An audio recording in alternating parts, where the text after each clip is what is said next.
एक नई दुनिया खुलती है, सत्य की दुनिया। फिर लोग ड्रग्स क्यों इस्तेमाल करते हैं?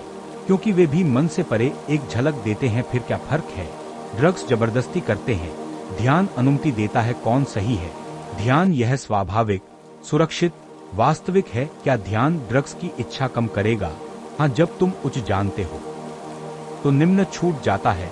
फिर ड्रग्स की जरूरत नहीं, वे केवल तुम्हारे संतुलन को भंग करते हैं, लेकिन वे कुछ सुंदर दिखाते हैं, केवल अस्थायी, एक झलक, परिवर्तन नहीं। और ध्यान वह स्थिति को स्थायी बनाता है। वह स्थिति कैसी होती है? सब कुछ जीवित, चमकीला, सुंदर हो जाता है। फिर सच्चा ज्ञान क्या है? सोच नहीं, बल्कि होना। हाँ, अस्तित्व में होना, मिल जाना, महसूस करना। क्या वह ज्ञान है? यह ज्ञान से ज्यादा प्यार जैसा है। फिर धर्म क्या है? धर्म बिना मन के रास्ता है, और विज्ञान मन का रास्ता है। कौन सत्य के करीब है?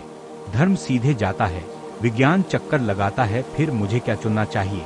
जागरूकता चुनो और अनावश्यक छोड़ दो। और फिर तुम सत्य को नहीं सोचोगे, तुम बन जाओगे। क्या सोच सत्य खोज सकता है?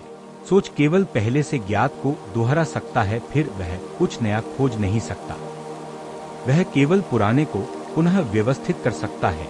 अज्ञात को छू नहीं सकता, कल्पना की तरह। हाँ, यह चीजों को जोड़ता है, लेकिन कुछ मूल नहीं बनाता। फिर सीमा क्या है? सोच चक्र में घूमता है, बार बार वही चीज चबाता रहता है। फिर वास्तविकता कैसे जानी जाए? तुम्हें सीधे मिलना होगा, बिना सोच के, सीधे जैसे तुम पहली बार देख रहे हो। तब क्या होता है? एक ताजगी, स्वतंत्रता, नवीनता उत्पन्न होती है। क्या रहस्य तब गायब हो जाता है? नहीं, वह गहरा होता है। जितना अधिक तुम जानते हो, उतना ही अधिक रहस्यमय बनता है। फिर धर्म रहस्य के बारे में है। हाँ, धर्म आश्चर्य का रास्ता है, निष्कर्षों का नहीं। और दर्शन वह नए शब्दों के साथ दोहराता है। और विज्ञान वह बाहरी वस्तु का अध्ययन करता है। क्या वह खो देता है आंतरिक विषय? फिर दोनों अधूरे हैं। हाँ, वास्तविकता दोनों से परे है। फिर सही रास्ता क्या है? एक नया द्वार, सोच और विश्लेषण से परे। वह द्वार क्या है? ध्यान, मौन में क्या होता है? तुम गायब हो जाते हो और सत्य प्रकट होता है। गायब हो जाना, मन का शोर गायब हो जाता है। और फिर एक सूक्ष्म आवाज अंदर से सुनाई देती है। वह आवाज क्या है? पहला सिद्धांत, तुम्हारा अपना स्रोत। फिर पूर्ति क्या है? उस स्रोत में मिल जाना। क्या वह हमेशा से था? हाँ, हमेशा मौजूद, केवल सोच से छुपा हुआ। फिर अंतिम कदम क्या है? सोच को घुलने दो और बस रहो। मुझे अपने से दूर क्यों लग रहा है? क्योंकि तुम सोच में खोए हो।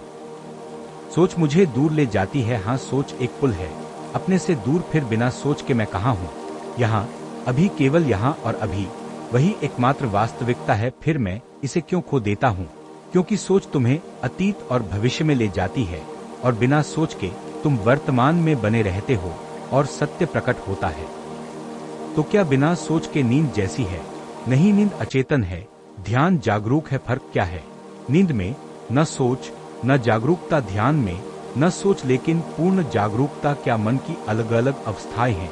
हाँ, 4 अवस्थाएं। वे क्या हैं? पहली, जागना, सोच के साथ जागरूकता। दूसरी, सपना, सोच के साथ बिना जागरूकता। तीसरी, गहरी नींद, बिना जागरूकता और बिना सोच। और चौथी, समाधि, बिना सोच के जागरूकता। यह खास लगता है, यह शुद्ध अस्तित्व की अवस्था है। नींद और जागृत एक साथ। हाँ, जागता हुआ नींद, उस अवस्था में क्या होता है? तुम खाली हो, फिर भी पूरी तरह जागरूक। खाली, कोई सोच नहीं, कोई सपना नहीं, केवल उपस्थिति। क्या वह लक्ष्य है? हाँ, वही सत्य का द्वार है। यह दुर्लभ क्यों है? क्योंकि लोग केवल पहली 3 अवस्थाओं में रहते हैं। विज्ञान और कला का क्या? विज्ञान जागरण का है, कला सपने का। और ध्यान दोनों से परे है। फिर अंत में क्या होता है? तुम पूरी तरह उपस्थित हो जाते हो, पूरी जागरूकता के साथ। और उस उपस्थिति में तुम वास्तविकता से मिलते हो। धर्म क्या बनाता है? समाधि, बिना सोच के जागरूकता की अवस्था। न सोचते हुए फिर भी पूरी जागरूक। हाँ, वही सर्वोच्च अवस्था है। क्या यह आसान है? नहीं, यह सबसे बड़ा चुनौती है। इतना कठिन क्यों? क्योंकि यह विकास नहीं, क्रांति है। फिर ज्यादातर लोग इसे नहीं पाते, बहुत कम लोग इस चुनौती को स्वीकार करते हैं। फिर हम अब क्या हैं? बीज, अभी पेड़ नहीं, बीज संभावनाओं से भरे लेकिन पूर्ण नहीं। क्या इसलिए मुझे कुछ कमी महसूस होती है? हाँ, तुम्हारा अस्तित्व जानता है, तुम अभी पूर्ण नहीं हो, वह भावना कभी नहीं जाती, क्योंकि तुम्हारी नीति अभी प्रतीक्षा कर रही है। फिर मैं कैसे बढ़ूं? बीज की तरह तुम्हें सही मिट्टी खोजनी होगी। वह मिट्टी क्या है? समर्पण, विश्वास, जागरूकता। और फिर बीज घुलना चाहिए। घुलना, हाँ, तभी पौधा पैदा होता है। यह मृत्यु जैसा लगता है, यह पुरानी मृत्यु है और नए जन्म की। उसके बाद क्या होता है? वृद्धि, ताकत, विस्तार, चुनौतियों के माध्यम से। हाँ, हवा, तूफान, सूरज सब तुम्हें बढ़ने में मदद करते हैं और अंत में तुम एक पेड़ बन जाते हो, पूरा जीवित, खिलता हुआ। फिर आती है खुशी, फिर उत्सव आता है। क्या इसलिए गुरु कहते हैं आनंदित हो? हाँ, वे फूलने से बोलते हैं, लेकिन मुझे जश्न मनाने का मन नहीं करता, क्योंकि तुम अभी भी बीज हो। फिर मुझे जश्न मनाने के लिए क्यों कहते हो? तुम्हारी प्यास जगाने के लिए। किसकी प्यास? बढ़ने की, बनने की, खिलने की। और गुरु मदद करते हैं। हाँ, गुरु मिट्टी है। गुरु के साथ क्या होता है? तुम समर्पण करना सीखते हो और घुलते हो, और फिर बीज से पेड़ तक की यात्रा शुरू होती है। समर्पण क्यों जरूरी है? क्योंकि केवल मृत्यु के माध्यम से नया जीवन जन्म लेता है। मृत्यु डरावनी लगती है, यह सुंदर है, यह परिवर्तन की अनुमति देती है। फिर समाधि क्या है? उत्सव, कृतज्ञता, शुद्ध आनंद। कृतज्ञता, मुझे कृतज्ञता महसूस नहीं होती, क्योंकि तुम अभी पूर्ण नहीं हो। इसके बजाय मुझे शिकायतें महसूस होती हैं। हाँ, मन केवल दुख देखता है। फिर कोई अस्तित्व कैसे धन्यवाद दे सकता है? केवल जब तुम सच में बन जाओ। क्या बनो?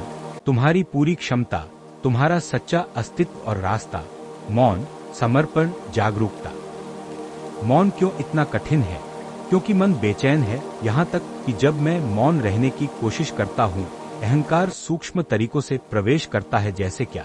कहना मैं मौन हूँ भी शोर है, चार दोस्तों की तरह। हाँ, हर एक ने अलग तरीके से मौन तोड़ा, यहाँ तक कि आखिरी ने भी।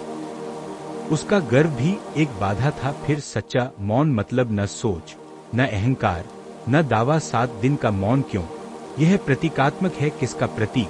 तुम्हारे साथ आंतरिक केंद्रों का। हर एक को मौन होना चाहिए। हाँ, तभी पूर्ण मौन उत्पन्न होता है। तब मौन केवल बाहरी नहीं है, यह आंतरिक, गहरा, पूर्ण है। और फिर समर्पण होता है और तुम पुनर्जन्मित होते हो, और वह है समाधि। हाँ, तुम्हारे अस्तित्व का खिलना। जब सभी केंद्र मौन हो जाते हैं तो क्या होता है? तब पूरा अस्तित्व मौन हो जाता है और उस मौन में तुम सत्य बन जाते हो। फिर मौन इतना कठिन क्यों है? क्योंकि तुम यांत्रिक हो, जागरूक नहीं। अगर मैं बस चुपचाप बैठूं, क्या यह पर्याप्त है? नहीं, चुप बैठना मौन होना नहीं है। फिर अंदर क्या होता है? विचार भीड़ की तरह दौड़ते हैं।